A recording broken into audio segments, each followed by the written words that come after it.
ఇక్కడ విభేదించడానికి ఏముందో నాకు తెలియలేదు. నేను అనుకుంటా ఉన్నా అసలు ఇలా ప్రవర్తించవచ్చా అని,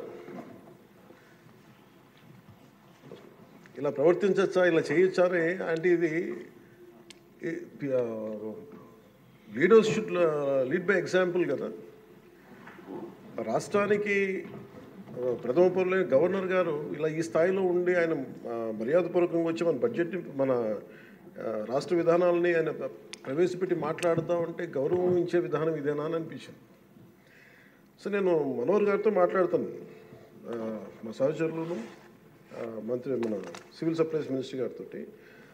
నా రూల్ బుక్ మేమిద్దరు మాట్లాడుకుంటే rules of procedure and conduct of business in Andhra Pradesh legislative assembly ఏంటి సార్ ఇలాగే మాట్లాడేస్తారంటే దాంట్లో చూపించాను. చాప్టర్ 5లో when the House assembles under Article 175 or 176 of the Constitution, every member shall maintain the dignity and solemnity of the occasion before, during or after the Governor's address and shall not obstruct or interrupt the address in any manner. Maintenance of dignity and solemnity at Governor's address అనేది చాలా స్పష్టంగా ఈ rule బుక్లో ఉంటే మనమే రూల్స్ని implement చేయాల్సిన వాళ్ళం. వారికి సంఖ్యాబలం ఉందా లేదా పక్కన పెడితే every member of this house has a responsibility to follow the rules.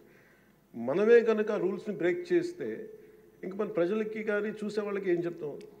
నాకు చాలా కాలం క్రితం నేను అప్పుడప్పుడు మనోహర్ గారిని అడుగుతూ ఉంటాను, సార్ అసెంబ్లీలో ఇక్కడ ఏమి గొడవలు జరిగినా ఎందుకు కేసులు పడవని అనేవాడు, ఇక్కడ ఏమి మీకు కొట్టుకో. ఇది నేను నాకు చాలా కామన్ మ్యాన్ ఒక ఇష్యూ, ఒక ఇంక్విజిటివ్నెస్.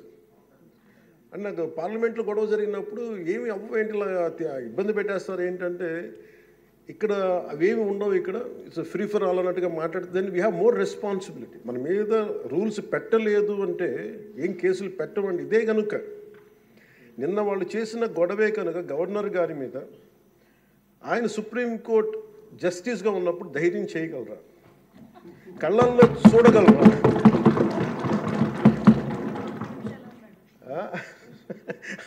నాకు అదే అనిపించింది. అంటే గౌరవించాల్సింది పోయి ఈ విధానం ఏంటనిపించింది. నిన్న టీవీ వాళ్ళని అడిగారు, మీరు వీళ్ళు వైసీపీ నాయకులు ఇలా మాట్లాడారు కదా, మీ ఇదేంటి అని. YCP synonym for ruckus.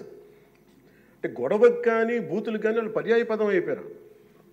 అంటే నిన్న చూసిన గొడవ జరిగిన తర్వాత నాకు నిజంగా అనిపించింది, గౌరవ ముఖ్యమంత్రి గారు అన్ని సంవత్సరాలు వాళ్ళు ఎలాగా వాళ్ళని తట్టుకొని నిలబడ్డారు, ఆయనకి హ్యాట్స్ ఆఫ్ తెలియజేస్తాను. అది ఎంత గట్స్ ఉండాలి, ఎంత దమ్ము ఉండాలి, ఎంత ధైర్యం ఉండాలి. అలాగే నాకు నిన్న గొడవలు జరుగుతుంటే నాకు అనిపించింది, నాకు ఇవే గుర్తొచ్చినాయి అధ్యక్ష. వాళ్ళు ఎప్పుడైతే పేపర్లు విసిరేసి అక్కడ దాకా వచ్చారో నాకు గుర్తొచ్చింది వివేకానంద రెడ్డి గారి హత్య గుర్తొచ్చింది.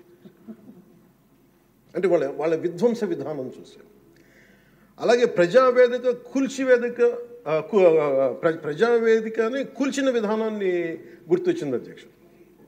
200 పైచిలకు ఆలయాలని విధ్వంసం గుర్తొచ్చింది అధ్యక్ష. డాక్టర్ సుధాకర్ గారు చనిపోయిన విధానం గుర్తొచ్చింది అధ్యక్ష. జంగారెడ్డి కల్తీ సారాలో చనిపోయిన చావులు గుర్తొచ్చినాయి అధ్యక్ష. సుప్రీంకోర్టు జడ్జిలతో లెటర్ రాసిన విధానం గుర్తొచ్చింది అధ్యక్ష.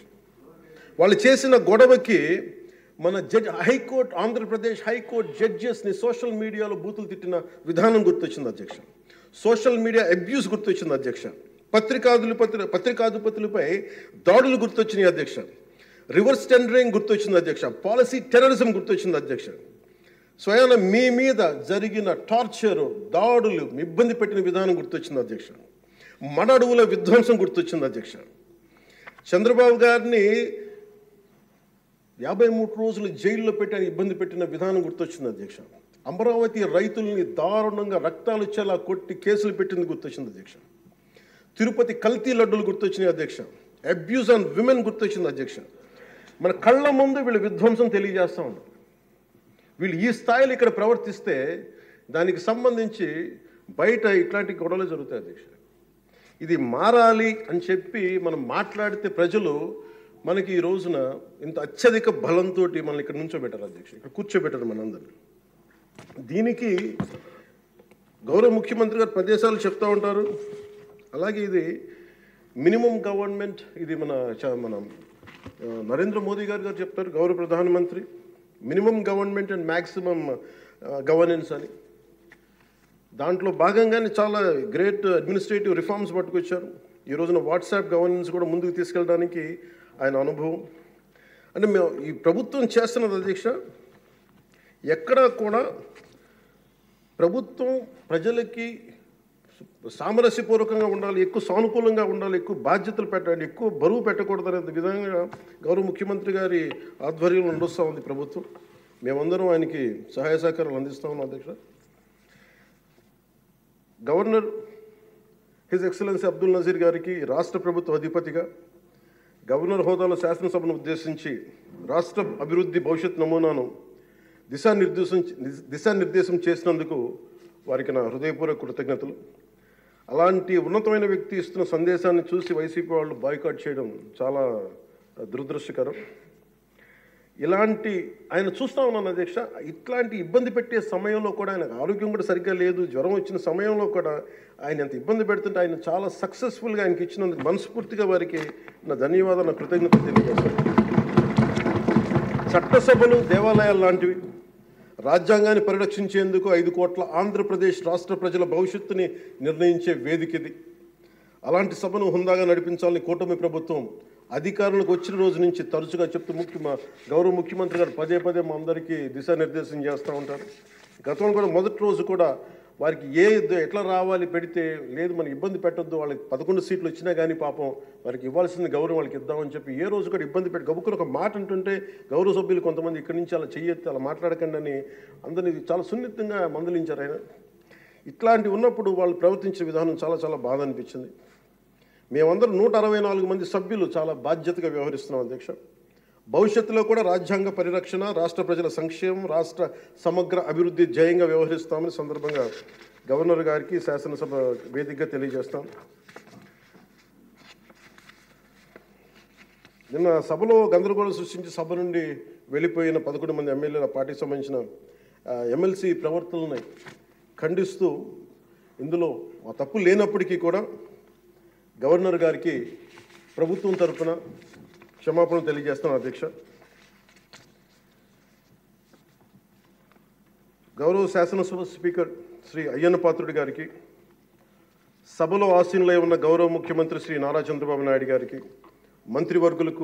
మంత్రివర్యులకు, శాసనసభ్యులకు, శాసనమండలి సభ్యులకు, అలాగే సభ నుంచి వెళ్ళిపోయిన వైసీపీ సభ్యులకు కూడా నా హృదయపూర్వక నమస్కారం.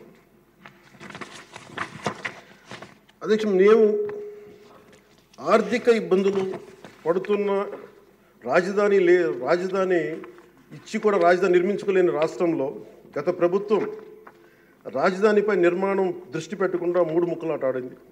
అభివృద్ధి కుంటుపడింది, ఆర్థిక స్థిరత్వం కోల్పోయింది. ఈ కారణంగా పెట్టుబడులు మందగించాయి, అధికార దుర్వినియోగం, క్షీణించిన శాంతి భద్రతలు, మౌలిక సదుపాయాలు, కల్పనా వైఫల్యం కారణంగా రాష్ట్రం తీవ్ర సంక్షోభంలో వెళ్ళిపోయింది. ఇలాంటి సమయంలో గౌరవ ముఖ్యమంత్రి శ్రీ నారా చంద్రబాబు గారి నాయకత్వంలో ఆయన ఈ సవాళ్ళను అధిగమిస్తూ ప్రభుత్వాన్ని స్థాపించాం. ఇప్పుడు ఆర్థిక, సామాజిక, సాంస్కృతిక, విద్య, ఆరోగ్య, పర్యావరణ మరియు మౌలిక సదుపాయాల అభివృద్ధి లక్ష్యంగా ప్రాంతాల వారి సమగ్రమైన అభివృద్ధి ప్రణాళికతో ముందుకు వెళ్తున్నాం. ఎన్నికల ముందు పరిస్థితులు చూసాం. సాంత్వన, ఓదార్పు కావాల్సిన రాష్ట్రానికి ఈ రోజున వాళ్ళు బాధ్యత రాహిత్యం మనకి చూసాం. గత కొంతకాలంగా రాష్ట్రం ఆర్థిక సుస్థిరత కోల్పోయిన ధర్మిలా తిరిగి నారా చంద్రబాబు గారి నాయకత్వంలో పునర్జీవం వైపు అడుగులు వేస్తున్న కీలక సమయం అది.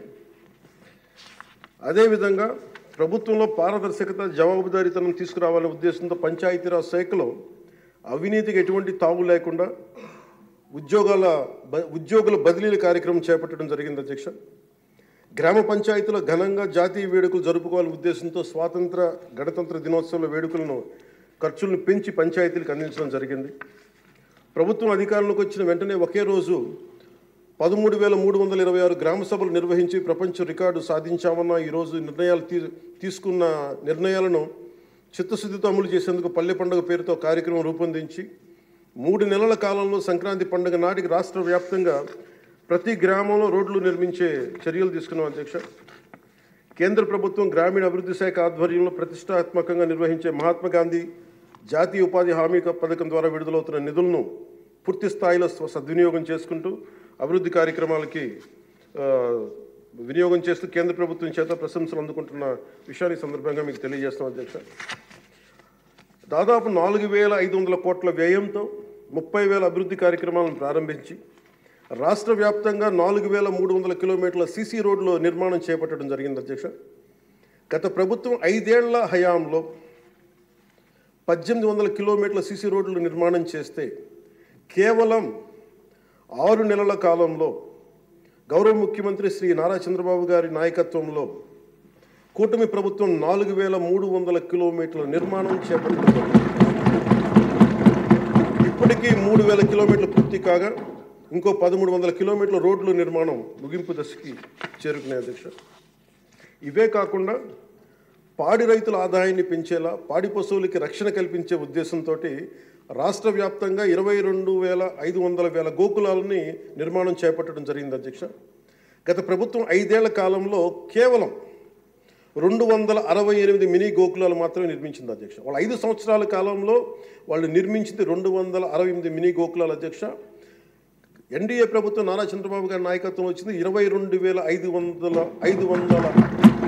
గోకులాల మీద నిర్మాణం చేపట్టడం జరిగింది.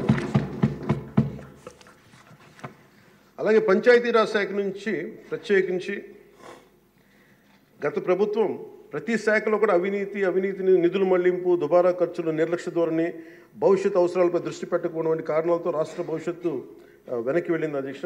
దాని మీద గవర్నర్ గారి ప్రసంగం గ్రామీణాభివృద్ధి ప్రాముఖ్యత గురించి చాలా బలంగా నొక్కి చెప్పారు. రాష్ట్ర అభివృద్ధి గ్రామాలే బలమైన పునాదికి ఈ ప్రభుత్వం నమ్మి ఆచరించి చూపిస్తుంది. గ్రామ సభల నిర్వహణ, ఉపాధి హామీ పనులు, గ్రామీణ మౌలిక వనరుల అభివృద్ధి, తాగునీటి సరఫరా, పారిశుద్ధ్య సౌకర్యాలు ఒక ఉద్యమంగా పల్లి పండుగని ముందుకు తీసుకెళ్తున్నాం అధ్యక్ష. ఈ ప్రయత్నాల ద్వారా విజన్ 2047కి అనుగుణంగా మన రాష్ట్రంలోనే దేశంలోనే నెంబర్ 1 లక్ష్యంగా నిలబెట్టాలని మనస్ఫూర్తిగా మేమందరం కృషి చేస్తున్నాం అధ్యక్ష.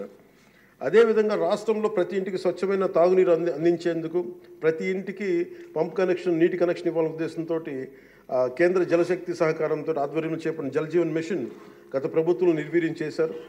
దాన్ని ఎక్కడ పైప్ లైన్లు వేస్తున్నాం, ఎందుకు వేస్తున్నాం కూడా తెలియకుండా నీటి వనరులు లేని చోట పైప్ లైన్లు వేశారు. అలా నిధులను చాలా దుర్వినియోగం జరిగింది. ఇప్పుడు దాన్ని ముందుకు తీసుకెళ్తున్నాం అధ్యక్ష. అలాగే మేము వచ్చినప్పుడు ఎన్నికల సమయంలో కుల గణన మాత్రమే కాదు, యువతలో నైపుణ్య గణన జరగాలని మేమందరం కోరుకున్నాం అధ్యక్ష, గౌరవ ముఖ్యమంత్రి గారి ఆధ్వర్యంలో. దాని ప్రకారమే విద్యాశాఖ మంత్రి, హెచ్ఆర్డి మినిస్టర్ శ్రీ గౌరవ మంత్రివర్యులు శ్రీ నారా లోకేష్ గారి ఆధ్వర్యంలో ఈ రోజున ఇక్కడ మనకి మంగళగిరిలో దాన్ని పైలట్ ప్రాజెక్టుగా ఈ స్కిల్ డెవలప్మెంట్కి సంబంధించిన సెన్సస్ జరుగుతూ ఉంది అధ్యక్ష. మనస్ఫూర్తిగా వారికి నా ధన్యవాదాలు కృతజ్ఞతలు తెలియజేస్తాను అధ్యక్ష. అలాగే ఆయన నాయకత్వంలో వీసీల నియామకం 10 మెరిట్ ఓరియంటెడ్, బీసీలని కాదు అన్ని కులాలకి న్యాయం జరిగేలాగా దాదాపు 10 మంది మెరిట్ ఓరియంటెడ్ వీసీలు నియమించింది. మనస్ఫూర్తిగా వారికి నా అభినందనలు తెలియజేస్తాను అధ్యక్ష. అదేవిధంగా సామాన్యులకి వైద్య ఖర్చులు భారం కాకూడదనే ఉద్దేశంతో ఎన్నికలు ఇచ్చిన హామీ ప్రకారం 25 లక్షలు, 2.5 లక్షల నుంచి 25 లక్షల ఆరోగ్య బీమా అందించే లక్ష్యంతో ప్రణాళికని సిద్ధం చేస్తున్నందుకు మనస్ఫూర్తిగా ముఖ్యమంత్రి గారికి నా ధన్యవాదాలు తెలియజేస్తాను. ఇందులో భాగంగా గత ప్రభుత్వం 1,000 రూపాయలు పెన్షన్ పెంచడానికి 5 ఏళ్ల సమయం తీసుకుంటే కూటమి ప్రభుత్వం అధికారంలో వచ్చిన నెల రోజుల్లోనే గౌరవ ముఖ్యమంత్రి శ్రీ నారా చంద్రబాబు నాయుడు గారి నాయకత్వంలో 1,000 రూపాయలు పెన్షన్ పెంచి ప్రభుత్వ యంత్రాంగంలోనే 1వ తేదీనే పెన్షన్ల పంపిణీ కార్యక్రమాన్ని చాలా దిగ్విజయంగా పూర్తి చేయగలుగుతుంది. అలాగే ఆడబిడ్డలకు ఇచ్చిన మాట నిలబెట్టుకుంటూ సంవత్సరానికి 3 ఉచిత గ్యాస్ సిలిండర్లని అందజేస్తున్నాం అధ్యక్ష. అలాగే భారత సంస్కృతి మూలం వసుదైక కుటుంబం, ప్రకృతితో మనుషులతో పాటు సకల చరాచర జీవజాలం చెట్లు పరిరక్షించుకోవాలనే లక్ష్యంతో అటవీ పర్యావరణ శాఖ దృఢ సంకల్పంతో పనిచేస్తున్న అధ్యక్ష. రాష్ట్రంలో పచ్చదనాన్ని 50% పెంచే ఉద్దేశంతో రాష్ట్ర వ్యాప్తంగా సుదీర్ఘకాలం జీవించే దేశీయ మొక్కల్ని పెంపకాన్ని చేపట్టడం జరిగింది. అలాగే ప్రత్యేక దృష్టి మనకి మన్యం, పార్వతీపురం, చిత్తూరు జిల్లాలో కూడా అటవీ ఏనుగుల నుండి రైతులు తరచుగా ఎదుర్కొంటున్న సమస్యలను పరిష్కరించేందుకు కర్ణాటక రాష్ట్ర ప్రభుత్వంతో కూడా forest minister Shri Karnataka forest minister Eshwar Khandre గారికి కూడా నేను వెళ్ళి కలవడం జరిగింది అధ్యక్ష. వారికి మనకు సంబంధించి ఇక్కడ టీమ్ చేయడానికి అక్కడ కుంకి ఏనుగుల్ని మనకి తీసుకొచ్చేందుకు మనం చర్యలు తీసుకుంటా ఉన్నాం అధ్యక్ష. ఈరోజు నిన్న రాత్రి ముఖ్యంగా చిత్తూరు మన అన్నమయ్య జిల్లాలో జరిగింది. చాలా బాధ కలిగిన తర్వాత 3 చనిపోయారు. దీనికి ప్రత్యేకంగా ఇప్పుడే సమీక్ష నిర్వహించి వస్తున్నాను అధ్యక్ష. ఇది మీ ద్వారా ప్రజలందరికీ కూడా తెలియజేయాలనుకుంటుంది ఏంటంటే, కొన్ని ప్రత్యేకమైన ఈ దేవాలయాలు కానీ కొన్ని అటవీ దాని కింద ఉన్నాయి అటవీ భూభాగంలో నిన్న జరిగిన ఇన్సిడెంట్ అధ్యక్ష, అది రెగ్యులర్ రూట్ వాళ్ళు వాళ్ళేది అధ్యక్ష. ముఖ్యంగా ఫారెస్ట్ డిపార్ట్మెంట్ చెప్పింది ఏంటంటే, మీరు షార్ట్ కట్ కోసం ఎక్కడైతే ఏనుగులు ఉంటాయో అటు సైడ్ వెళ్ళారు అధ్యక్ష. ఆ వెళ్ళిన వ్యక్తి కూడా గతంలో అతని మీద రెడ్ శాండర్డ్స్ స్మగ్లింగ్ చేసే వ్యక్తి, అతను నాకు తెలిసి ఈ రూట్ అని చెప్పి దాదాపు 30 మందిని తీసుకెళ్ళాడు అధ్యక్ష. అందుకని ఒక చిన్న ఏనుగు ఉంటే ఒక గున్న ఏనుగు లాంటిది, దాన్ని అది చూసి దాన్ని పంపించేయడానికి అరిస్తే మిగతా పెద్ద ఏనుగులకి దాడి చేసిన అధ్యక్ష. అందుకే ప్రత్యేకించి ఈ ఏనుగులు సంచరించే ప్రాంతాల నుండి ప్రజానీకానికి ప్రజలందరికీ కూడా మీ ద్వారా నేను తెలియజేస్తుంది, మీరు ప్రిస్క్రైబ్డ్ రూట్స్లోనే మీరు దయచేసి ఫారెస్ట్ ఎవరైతే నిర్దేశించిన రహదారులోనే వెళ్ళండి మీరు అని చెప్పి మీరు దయచేసి మీ ఉద్దేశం తెలియజేస్తాం. లేదంటే అవి వాటి ఉంటున్న ఏరియాలోకి మన ప్రాంతాల్లోకి వెళ్ళి మనం ఆపదను కొని తెచ్చుకుంటామని మీకు తెలియజేస్తూ వాళ్ళకి ప్రజలు కూడా దీన్ని తెలుసుకోవాలని మీ ద్వారా తెలియజేస్తాం అధ్యక్ష. ప్రభుత్వం వచ్చిన వెంటనే గత ప్రభుత్వం అటవీ శాఖ మంత్రిగా పనిచేసిన వాళ్ళు కూడా 77 ఎకరాలు అధ్యక్ష, 77 ఎకరాల అటవీ భూమిని వాళ్ళు అన్యాక్రాంతం జరిగింది అధ్యక్ష. గౌరవ ముఖ్యమంత్రి నారా చంద్రబాబు గారి నాయకత్వంలో తిరిగి 77 ఎకరాలు మనం సీజ్ చేయడం జరిగింది అధ్యక్ష. తిరిగి దానికి తగ్గ శిక్షలు పడేలాగా చర్యలు తీసుకుంటాం అధ్యక్ష. గత ప్రభుత్వం తరచుగా ఎర్రచందనం స్మగ్లింగ్ గురించి వింటూ ఉండేవాళ్ళం. విదేశాల్లో ఎన్నోసార్లు మన రాష్ట్ర సంపద నుంచి ఎర్రచందనం పట్టుబడింది. ఉదాహరణకి మీకు ఒక సంఘటన చెప్తాను అధ్యక్ష, ఎంత నెగ్లిజెంట్గా ఉన్నారంటే, నేను కుంకి ఏనుగుల గురించి కర్ణాటకకి వెళ్ళాను అధ్యక్ష. వెళ్తే అక్కడ కర్ణాటక ఫారెస్ట్ డిపార్ట్మెంట్ వాళ్ళు చెప్తుంది ఏంటంటే, వాళ్ళకి థ్యాంక్ యూ చెప్తున్నారు. థ్యాంక్ యూ అని మీ వల్ల 125 కోట్ల ఆదాయం వచ్చిందని చెప్తున్నారు మీ ఆంధ్రప్రదేశ్ వల్ల. నాకు అర్థం కాలేదు ఏంటి సార్ అంటే, మనకి పచ్చని మన ఎర్రచందనం చెట్లు కొట్టేసి కర్ణాటకకి వెళ్ళిపోయినాయి. అక్కడ కర్ణాటక ఫారెస్ట్ డిపార్ట్మెంట్ వాళ్ళు పట్టుకొని దాన్ని వాళ్ళు స్వాధీనం చేసుకొని 2 విడతలుగా ఒకసారి 100 కోట్లు ఇంకోసారి 25 కోట్లు మన ఎర్రచందనాన్ని స్వాధీనం చేసుకొని వాళ్ళు ట్రెజరీలోకి జమ అయింది అధ్యక్ష. మన ఫారెస్ట్ డిపార్ట్మెంట్ అధికారులు కూడా తెలియదు అధ్యక్ష. ఇంకా ఆయన అటవీ శాఖ మంత్రి గురించి చెప్పకలే, 77 ఎకరాలు స్వాధీనం చేసుకున్నారు కాబట్టి అనేకనంతం జరిగిపోయింది, ఆయన పట్టించుకునే మైండ్లో లేడండి. అంటే ఇంత అడ్డగోలు దోపిడీ జరిగింది అధ్యక్ష. మన ఫారెస్ట్ డిపార్ట్మెంట్ కూడా నేను అడిగే వరకు నేను వెళ్ళి ఆ రోజు రివ్యూ చేయకుండా ఉండుంటే, ఆ రోజు వెళ్లకుండా కానీ ఉండుంటే ఈ విషయం ఎప్పటికీ బయటకు వచ్చినది కాదు అధ్యక్ష. ఇలాంటి ఎన్ని జరిగినాయో కూడా దీని మీద గౌరవ ముఖ్యమంత్రి గారు ప్రత్యేకించి, ఇది లా అండ్ ఆర్డర్ సంబంధించిన విషయం కూడా కాబట్టి మీరు ప్రత్యేక దృష్టి పెట్టాలి ఫారెస్ట్ డిపార్ట్మెంట్ అనేది కూడా నేను మీ దృష్టికి తీసుకొస్తాను గౌరవ స్పీకర్ వారి ద్వారా. అలాగే వన్యప్రాణుల సంరక్షణ, వాటి ఆక్రమణ వేటను నిషేధించేందుకు అటవీ శాఖ చాలా కఠినంగా వ్యవహరిస్తుంది అధ్యక్ష. తీర ప్రాంతాలను పరిరక్షించేందుకు మడ అడవుల పెంపకంపై ప్రత్యేక దృష్టి పెట్టడం జరిగింది.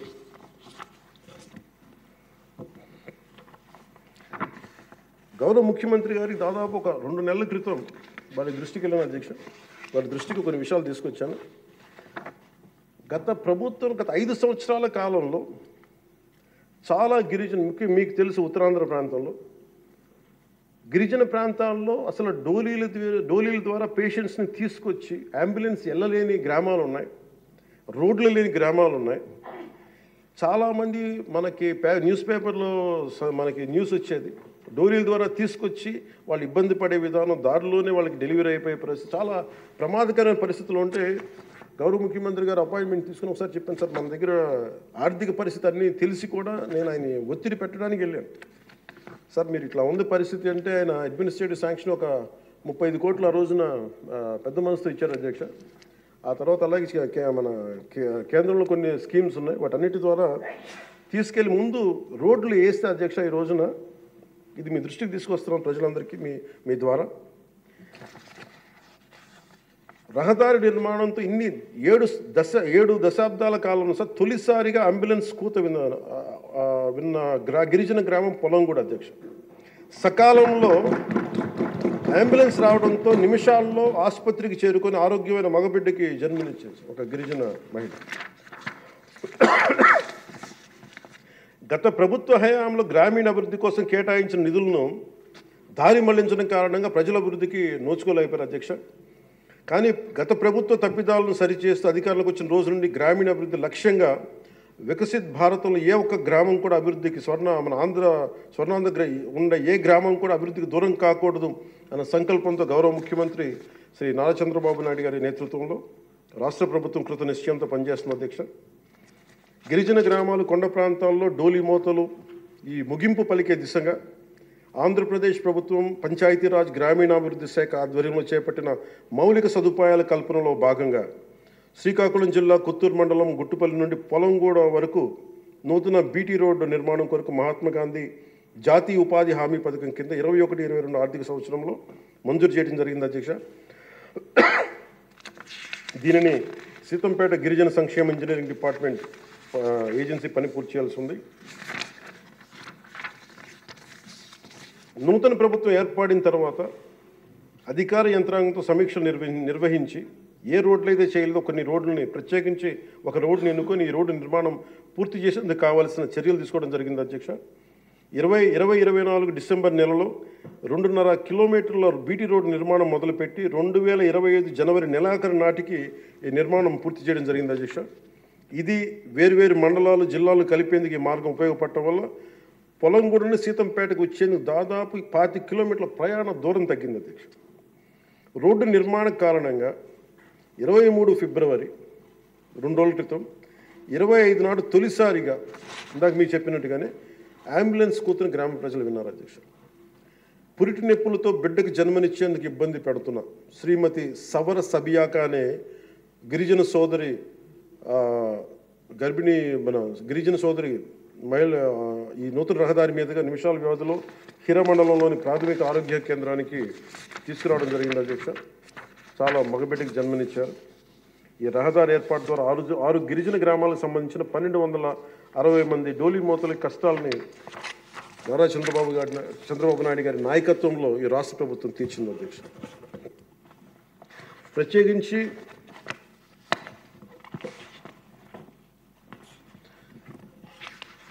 ప్రధానమంత్రి గారికి ప్రత్యేక ధన్యవాదాలు మనందరికీ తెలియజేయాల్సిన, గౌరవ సభ్యులందరికీ తెలియజేయాల్సిన బాధ్యత ఉంది అధ్యక్ష. ఆంధ్రప్రదేశ్ గత వారి పాలనలో, వైసీపీ పాలనలో నలిగిపోతున్న దశలో ఏ ఒక్కరికి కూడా నేను ఎంత నిర్లక్ష్యంగా, ఎంత దుర్మార్గంగా ప్రవర్తించిన విధానం ఇక్కడే చట్టసభలో అలా ప్రవర్తిస్తున్న రియల్ లైఫ్లో మీకు వాస్తవానికి వాళ్ళు ఎలా చేశారో తెలుసు. ఇలాంటి పరిస్థితుల్లో ఇంకొకసారి వాళ్ళ ప్రభుత్వం వస్తే పరిస్థితులు ఏమవుతాయి? దాదాపు సుదీర్ఘ 4 దశాబ్దాల అనుభవం ఉన్న ఆయన్నే, గౌరవ ముఖ్యమంత్రి గారిని 53 రోజులు జైల్లో పెట్టి యువ నాయకులు, ఐటీ మంత్రివర్యులు వారు నారా లోకేష్ గారిని కూడా జైల్లో పెట్టడానికి ఇబ్బందులు పెట్టి ప్రయత్నాల్లో మనకి అచ్చెన్నాయుడు గారు, గౌరవ మంత్రి అచ్చెన్నాయుడు గారిని ఇబ్బంది పెట్టిన విధానం ఇక్కడ మొదటి మీరు వచ్చినప్పుడు ఎంతమంది ఇబ్బంది పడ్డారు అంటే మొత్తం దాదాపు 90% హౌస్ చేతులు ఎత్తారు అధ్యక్ష ఆ రోజున. అలాంటి పరిస్థితుల నుంచి నేను కోరుకుంది ఒకటే అధ్యక్ష, ఆ రోజున ఆంధ్రప్రదేశ్ 5 కోట్ల మంది ప్రజలకి మేము అండగా ఉండాలి, దానికి ఏమి చేయాలని చెప్పి ఎక్కడా కూడా ఓట్లు చీలకూడదని చెప్పిన తర్వాత చెప్పింటే నన్ను తిట్టు లేదు అధ్యక్ష, అందరూ తిట్టారు.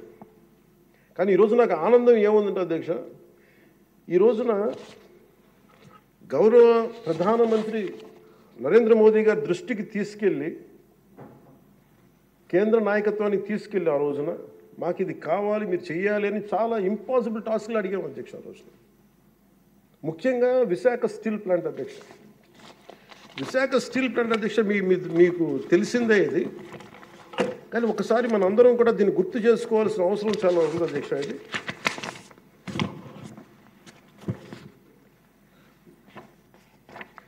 1966 అక్టోబర్లో విశాఖ ఉక్కు ఆంధ్రుల హక్కు అనే నినాదంతో రాష్ట్ర వ్యాప్తంగా ఉద్యమం మొదలైంది. దాదాపు ఉద్యమంలోకి విద్యార్థులు పూర్తి స్థాయిలో వచ్చారు. 1966 నవంబర్ 1వ తేదీన రాష్ట్ర వ్యాప్తంగా నిరసనలు చేపట్టారు. లాఠీ చార్జీలు, కాల్పుల్లో 32 మంది చనిపోయారు అధ్యక్ష. వీటిలో ఒక బిగ్ లిస్ట్ ఉంది అధ్యక్ష, 32 పేర్లు. ఉదాహరణ కొన్ని పేర్లు చూస్తున్నా అధ్యక్ష. టి సన్యాసిరావు, అంజూరి అప్పారావు, తంగిళ్ళ సత్యం, పోలినేని ఏసయ్య, మస్తాన్, హబీబుల్లా రెహమాన్, బాలమురళీకృష్ణ, సాంబశివరావు, పరాంకుశ్ దాస్, తెలంగాణ జగిత్యాల నుంచి సాయిరెడ్డి, కాకినాడ నుంచి బాబురావు గారు కానీ, ఇలా పీలేరు, ఆదిలాబాద్, వరంగల్, పలాస, ఈ ఉమ్మడి రాష్ట్రం నుంచి ఇంతమంది చనిపోయారు అధ్యక్ష. ఇది ఒక ఇంపాసిబుల్ టాస్క్ అధ్యక్ష. దీనిని ప్రైవేటీకరణ జరిగిపోతుంది అని అంటే ఎంత బలమైన ఇబ్బందులు పెట్టారంటే అధ్యక్ష. ఆ రోజున వీళ్ళు ఈ రోజున కూర్చోబెట్టి వీళ్ళు చాలా ఎక్కువ మాట్లాడుతూ ఉన్నారు. వీళ్ళు ఆ రోజున 21 జనవరి 27న విశాఖ ఉక్కు పరిశ్రమలో పెట్టుబడుల ఉపసంహరణ డిజిన్వెస్ట్మెంట్ కేంద్రం ప్రకటన చేశారు అధ్యక్ష. ఆ రోజున వీళ్ళు మద్దతు పలికారు అధ్యక్ష. వైసీపీ నాయకులు మద్దతు పలకటమే కాకుండా వాళ్ళు కూర్చొని మమ్మల్ని అందరినీ ఇరకాటంలో పెట్టాలని, అలాంటి పరిస్థితుల్లో నేను మా నాయకులు మనోహర్ గారు వెళ్ళాం అధ్యక్ష ఢిల్లీకి. వెళ్ళి ఇక్కడ సభ జరిగింది. సభ జరిగితే మేము ఆ రోజున కేంద్ర మంత్రి, హోంమంత్రి శ్రీ అమిత్ షా గారిని కలిసాం అధ్యక్ష. ఉక్కు ప్రైవేటీకరణపై నిర్ణయం మీరు పునరాలోచించుకోమని చెప్పాము అధ్యక్ష. ఒకటే చెప్పాము అధ్యక్ష, ఈ రోజున ఇంతమంది చనిపోయారు, దాదాపు 32 మంది. మా ఆంధ్రప్రదేశ్లో తెలంగాణకి తెలంగాణ అన్న భావం ఉంటుంది. మా ఆంధ్రప్రదేశ్కి దురదృష్టం ఏంటో దౌర్భాగ్యం తెలియదు. మాకు ఎప్పుడు కులాల భావం తప్ప మేము ఆంధ్రులు అనే భావన మాకు లేదు. ఒకే ఒక్క చోట ఆంధ్రులు అనే భావం ఎక్కడ వస్తుందంటే విశాఖ స్టీల్ ప్లాంట్ ఒక్క దగ్గరే ఆంధ్రులు అనే హక్కు ఒక భావన వస్తుంది. అంటే మేము అది నేను చాలాసార్లు అనుకుంటూ ఉంటాను అధ్యక్ష, ఎందుకు విశాఖ ఉక్కు అనుకనే ప్రతి ఒక్కరికి ఒక ఏకత ఉంటుంది, దాంట్లో ఐడెంటిటీ ఎందుకు ఉంటుందని ఆలోచిస్తే అధ్యక్ష 32 మంది యువకుల బలిదానం, దాని శక్తి దానికి ఉంటుంది అధ్యక్ష. అది కదిపేస్తుంది. అలాంటిది నేను ఒకటే చెప్పాను, మేము వెళ్ళి సార్ ఇది కనుక మీరు చేయగలిగితే అది ఎవరి చేతుల్లో లేదు, అది మీరు పెద్ద మనసుతో ఆలోచించి డిస్ఇన్వెస్ట్మెంట్ చేయమంటే వాళ్ళు ఒకటి చెప్పారు అధ్యక్ష, మేము గతంలో మీరు ఈ మినీరత్న కంపెనీ ఉంది అధ్యక్ష, దానికి డ్రెడ్జింగ్ కార్పొరేషన్ ఆఫ్ ఇండియా అని, దాన్ని తీసుకోగలిగా కానీ దీన్ని తీసుకోలేమని చెప్పి మాకు కూడా ఏం చెప్పారంటే అధ్యక్ష, ఇది ఇంపాసిబుల్ అన్నట్టుగానే చెప్పారు అధ్యక్ష ఆ రోజున. కానీ నేను 2 చేతులు జోడించి మా ప్రయత్నం మేము చేసాం అధ్యక్ష. అదృష్టవశాత్తు గౌరవ ముఖ్యమంత్రి గారు ముందుకు తీసుకెళ్లారు అధ్యక్ష. ఈ ప్రపోజల్ని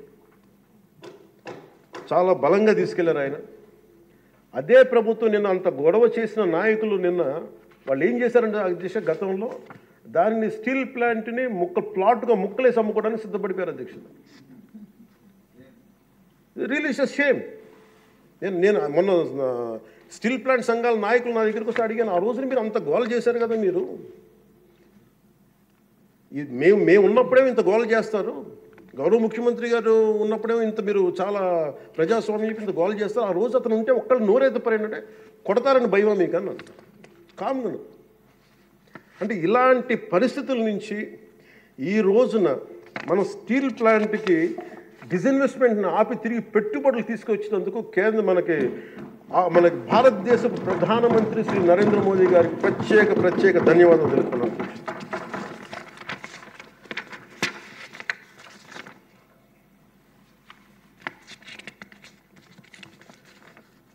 ఆ రోజు విశాఖ స్టీల్ ప్లాంట్ పరిరక్షణకి అఖిలపక్షం ఏర్పాటు చేయాలని మేము అడిగితే అధ్యక్ష, వాళ్ళకి గత ప్రభుత్వ నాయకుల్ని రాష్ట్ర ప్రభుత్వం స్టాండ్ ఏమిటో చెప్పాలంటారు. విశాఖ స్టీల్ ప్లాంట్ ప్రైవేటీకరణ జరగకుండా ఉంటే ఎలా ఆపుతారో చెప్పాలని, ఇలా కబుర్లు చెప్తే చూస్తూ ఊరుకోమని వాళ్ళకి మాట్లాడారు అధ్యక్ష.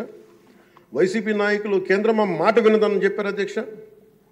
పదవులు కావాలి, బెయిల్ కావాలని అడిగితే స్టీల్ ప్లాంట్ ఎక్కడి నుంచి వస్తుంది అధ్యక్ష? కేంద్ర ప్రభుత్వం ప్రవేశపెట్టిన ప్రతి బిల్లుకి మద్దతు ఇస్తున్నప్పుడు స్టీల్ ప్లాంట్ కోసం ప్రత్యేకంగా గనులు ఎందుకు అడగలేదని వాళ్ళు నిలదీశారు అధ్యక్ష. రోజు మేము చెప్పాను, మీకు ఒక కార్యాచరణ ప్రకటించండి. మాకు ఆ రోజున ఒక ఎమ్మెల్యే, ఆ ఎమ్మెల్యే కూడా మీరు తీసేసుకున్నారు. వైసీపీకి ఉన్నారు, మీకు టీడీపీకి ఉన్నారు. ఆ రోజు 175 మంది ఎమ్మెల్యేలు, 25 మంది ఎంపీలు. ఒక ఐక్య కార్యాచరణ ప్రకటించండి అంటే అండగా ఉంటామని చెప్తే కూడా వాళ్ళు కాపాడుకోలేపారు అధ్యక్ష. కానీ నారా చంద్రబాబు గారి నాయకత్వం మేము కాపాడుకున్నాం అధ్యక్ష. స్టీల్ మేము చాలా గర్వంగా చెప్పగలం, చాలా గర్వంగా చెప్పగలం అధ్యక్ష. అలాగే దీన్ని ప్రత్యేకించి అధ్యక్ష ప్రధానమంత్రి గారికి మన సభ నుంచి అందేలాగా ఆంధ్రప్రదేశ్ మన అమరావతి మన క్యాపిటల్ దగ్గర నుంచి వెళ్ళేలాగా అక్కడికి అందేలాగా వారికి నా కృతజ్ఞతలు తెలియజేస్తాను అధ్యక్ష. I take this opportunity to express my wholehearted gratitude to Honorable Prime Minister Sri Narendra Modi ji for his unwavering trust in the Andhra Pradesh government and for extending the immense support in every aspect of state development. मैं इस अवसर पर माननीय प्रधानमंत्री श्री नरेंद्र मोदी जी को आंध्र प्रदेश सरकार पर भरोसा दिखाने और विकास में सहयोग देने के लिए अपना आभार व्यक्त करता हूं. The Polavaram project, Adhyaksha, there are key things. One is Polavaram project.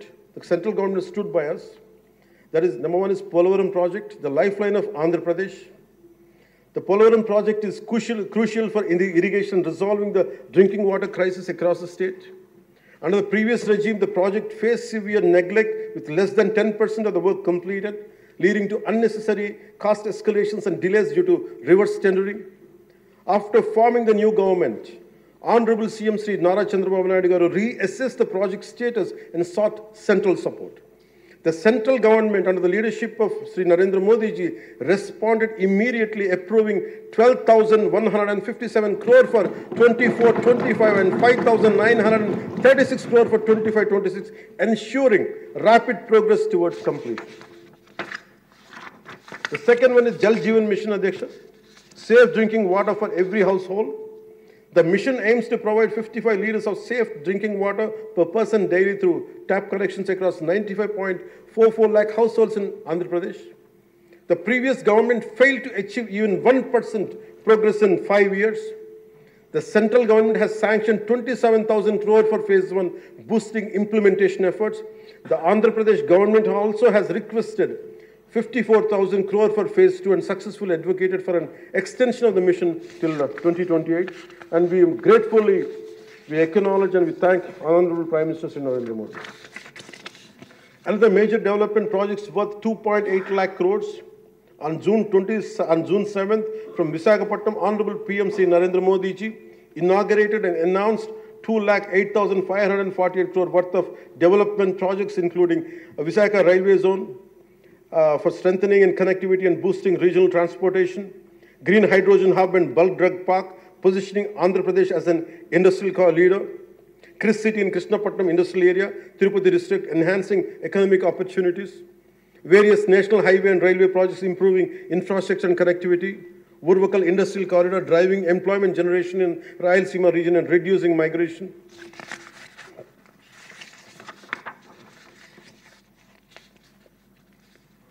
Visakha steel plant, as I said, sir, it holds a very great emotional connection.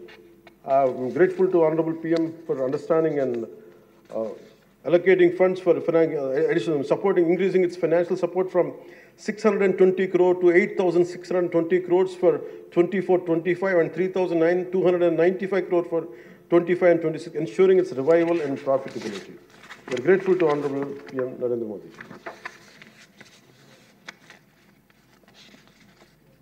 The central government has actively promoted regional heritage through Man Ki Baat and pilgrimage rejuvenation and spiritual heritage augmentation drive initiative, which is called, in short, the acronym is PRASAD initiatives. Andhra Pradesh Wooden Toys Tableau won a national award at the Republic Day Parade, bringing national recognition to our Andhra Pradesh craftsmanship. Commitment towards Vikasit Bharat 2047 on behalf of 5 crore Andhra Pradesh people. We express gratitude to Honorable PM Sri Narendra Modi ji for his unwavering trust in our state government under the leadership of Sri Nara Chandrababu Naidu Garu. Under his visionary leadership, Andhra Pradesh is committed to contributing towards a 2 trillion economy as a part of Vikasit Bharat 2047. We all will work relentlessly to achieve Swarnandhra 2047, ensuring a prosperous and a developed Andhra Pradesh. Employment generation through Narega, the central government has allocated 5,621 crore under wage component and 3,233 crore under material component through Narega, which has generated 22.04 crore working days and provided employment to 73.27 lakh laborers, ensured 100 days of assured employment for 3.23 lakh families. development of Amaravati and building a world-class capital. The YCP government neglected the construction of Amaravati and misused and diverted central funds, leading to uncertainty and loss of investor confidence. Due to the lack of stable government and clear policies, many international companies refrained from investing in Andhra Pradesh. The newly formed NDA government is committed to developing Amaravati as a world-class capital under the leadership of Sri Nara Chandrababu Naidu garu. So for this, central government has sanctioned 15,000 crore and assured continued support for timely completion of the capital. This will not only accelerate the state's growth, but also attract top global companies, creating a strong and economic and industrial ecosystem in the state of AP.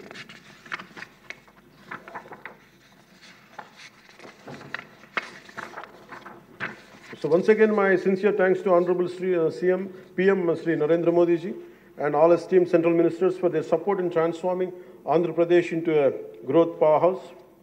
एक बार फिर आंध्र प्रदेश को विकास महाशक्ति में बदलने में उनके समर्थन के लिए माननीय प्रधानमंत्री श्री नरेंद्र मोदी जी और सभी सम्मानित केंद्रीय मंत्रियों को मेरा हार्दिक धन्यवाद।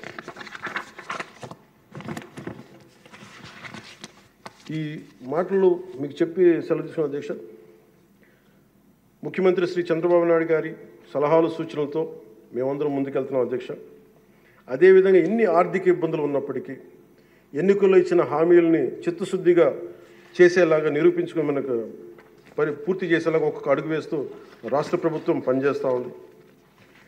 అయితే 5 ఏళ్ల కాలం పాటు అభివృద్ధికి దూరమైన రాష్ట్రాన్ని ఎలాగైనా సరే గాడిలో పెట్టాలి, యువతకు ఉపాధి అవకాశాలు కల్పించాలి, ప్రజలకి కనీసం మౌలిక సదుపాయాలు కల్పించాలి, రైతు కన్నీరు పెట్టిన రాష్ట్రంగా ఆంధ్రప్రదేశ్ను తీర్చిదిద్దాలి, రాష్ట్రంలో శాంతి భద్రతలు పరిరక్షించాలి, 2047 నాటికి స్వర్ణాంధ్రప్రదేశ్ సాధించి వికసిత్ భారత్లో $2 ట్రిలియన్ ఎకానమీగా అవతరించి కీలక పాత్ర పోషించాలని ఆకాంక్షిస్తూ ఈ రాష్ట్రం అడుగులు వేస్తున్న అధ్యక్ష.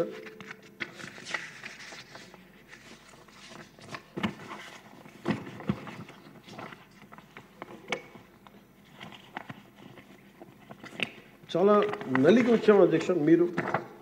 మీ మీద కూడా కేసులు పడ్డాయి, మిమ్మల్ని కూడా ఇబ్బంది పెట్టారు. ఇలాంటి సమయంలో one caution all of us వ్యక్తిగతంగా నేను తీసుకున్న అధ్యక్ష, నా పార్టీ వ్యక్తులు కూడా చెప్తా ఉన్నాను, ఇది ప్రజలకు కూడా తెలియజేస్తాం. గత 5 సంవత్సరాల కాలం నలిగిపోయాం అధ్యక్ష. మేమందరం గౌరవ ముఖ్యమంత్రి గారు ఎంత నలిగిపోయారు మనందరికీ తెలుసు. ఎంత ఇబ్బంది పడ్డారు, ఇంట్లోంచి ఆడవాళ్ళు బయటికి రావాలంటే ఇబ్బంది పడ్డారు, రాష్ట్రంలో నవ్వు లేదు, భయాలు ఉండినాయి. అలాంటి స్థాయి నుంచి మేమందరం కలిపి ప్రజల్లో విశ్వాసాన్ని చేరుకున్నాం అధ్యక్ష. వీళ్ళు నిలబడతారని ఒక మనందరం తీసుకోవాల్సిన మా అందరికీ కూడా నేను పదే నాకు చెప్పుకుంటాను అధ్యక్ష. అది సంకీర్ణ ప్రభుత్వాలు చాలా ఛాలెంజింగ్ అధ్యక్ష. ఒక పార్టీ అయితే ఇబ్బంది లేదు, కానీ మన అదృష్టమో ఏదో దురదృష్టమో తెలియదు, కానీ సంకీర్ణ ప్రభుత్వం వచ్చింది మనది. అది ఎటు తీసుకున్నా కానీ our commitment is for people అధ్యక్ష.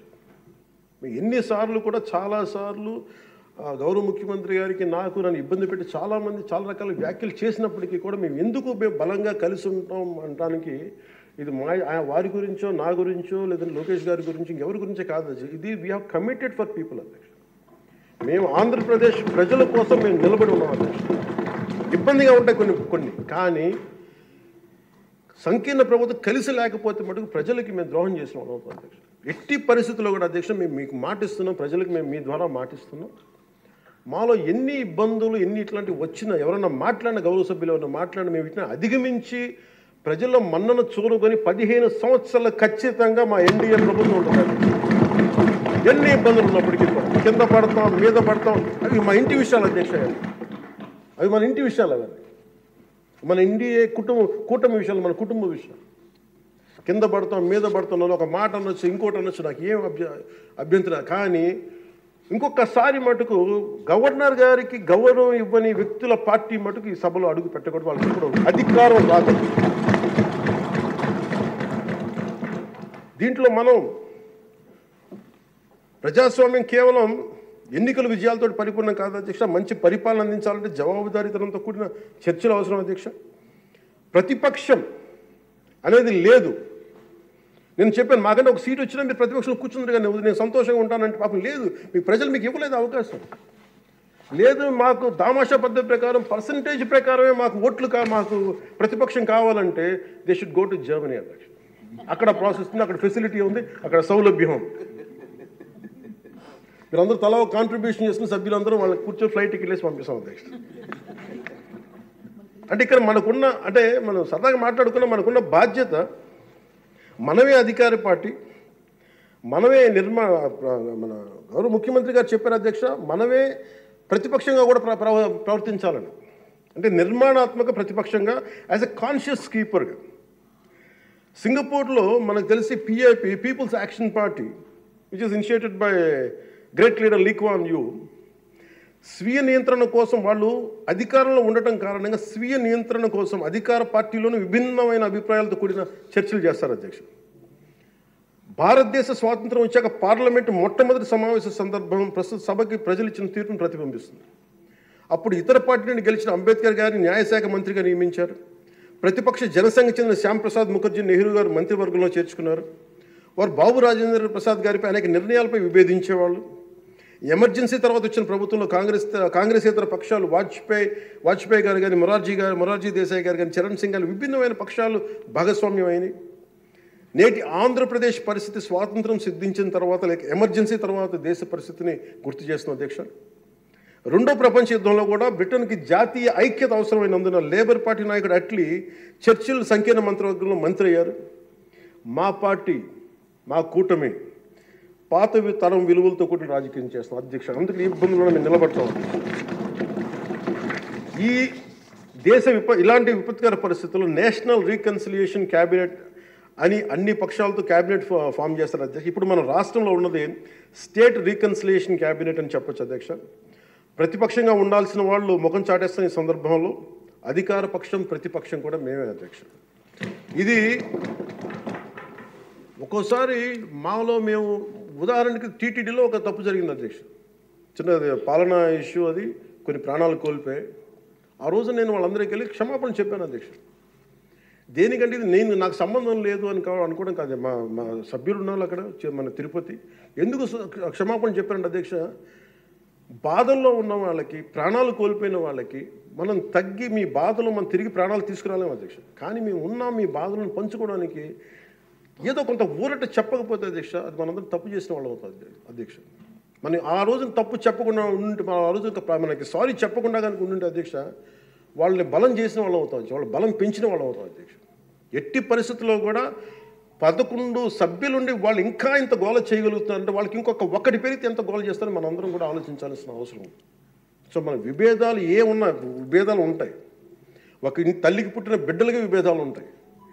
మనందరం రకరకాల పార్టీల నుంచి వచ్చాం, రకరకాల పరిస్థితులు. కానీ మనందరం కమిట్మెంట్ ఫర్ ఎ వికసిత ఆంధ్రప్రదేశ్, స్వర్ణ ఆంధ్రప్రదేశ్. గౌరవ ముఖ్యమంత్రి గారు ఎందుకు నాకు అంత గౌరవం అంటే, ఒక పార్టీ నడపడం ఎంత కష్టం నాకు తెలుసు అధ్యక్ష. 4 దశాబ్దాల నుంచి నేను ఒకవైపు ఆయన చంపి ఆయన ఇబ్బంది పెడతా ఉంటాను. సార్ నాకు ఇది కావాలి, మాకు డబ్బులు ఇవ్వండి. డబ్బులు నాకు కోసం కాదు, నేను అడిగేది ఏం అడుగుతాను, రోడ్లు కావాలని అడుగుతాం. లేదంటే గౌరవ సభ్యులందరూ నాకు రోజు మాకు మా పంచాయతీలో రోడ్లు లేవు, ఈ ఇబ్బందులు ఉన్నాయంటే ఫైనల్గా మళ్ళీ నేను వెళ్ళి ముఖ్యమంత్రి గారే చేయి చేస్తాను. ఆయనేమో పయ్యావుల కేశవ్ గారి వైపు చూస్తారు. ఉదాహరణకి మీకు ప్రతిసారి ఇబ్బంది ఉంటుంది అధ్యక్ష. కానీ వీటన్ని అధిగమించాలంటే we have to show our collective commitment and leadership to the state of Andhra Pradesh and to its people. That is very essential from ఇది మనం. ఎందుకంటే ప్రతిసారి బ్యూరోక్రాట్స్ కూడా మనం బలంగా ఉంటేనే బ్యూరోక్రసీ కూడా చాలా బలంగా పనిచేస్తుంది అధ్యక్ష. అందుకే బ్యూరోక్రసీ కూడా కూర్చోబెట్టి వాళ్ళు వింటలేదంటానికి వీళ్ళు ఉండరేమో అని అనుకుంటే మటుకు వాళ్ళు కూడా వదిలేస్తారు అధ్యక్ష. అందుకని మన commitment for people should be very strong and we have to show hour great resilience. అందుకని మనందరం కూడా ఇబ్బందులు ఉన్నా కానీ ఒక మాట అనుకుందాం, చేద్దాం. కానీ మన commitment for people should not waiver, not even an inch. That's what I believe in అధ్యక్ష. ఇది మీ దృష్టికి ఒకటే తీసుకొచ్చి ముగిస్తాను అధ్యక్ష. కంఠంలో ప్రాణం ఉన్నంత వరకు we will work for the state development, state prosperity for people of Andhra, and we die for the nation of India.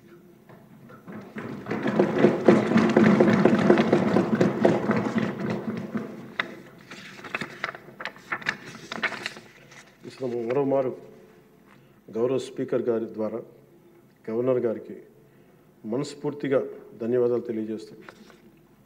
ఎప్పటికప్పుడు మీ సలహాలు సూచనలు అందిస్తూ ప్రభుత్వం నుంచి మంచి పరిపాలన అందించేందుకు సహకరిస్తానని ఆశిస్తున్నాను. ముగింపు వాక్యాలుగా ప్రధాని శ్రీ నరేంద్ర మోదీ గారి మాటల్ని గుర్తు చేసుకుంటున్నాం.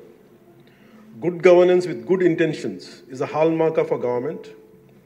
Implementation with integrity is our core passion.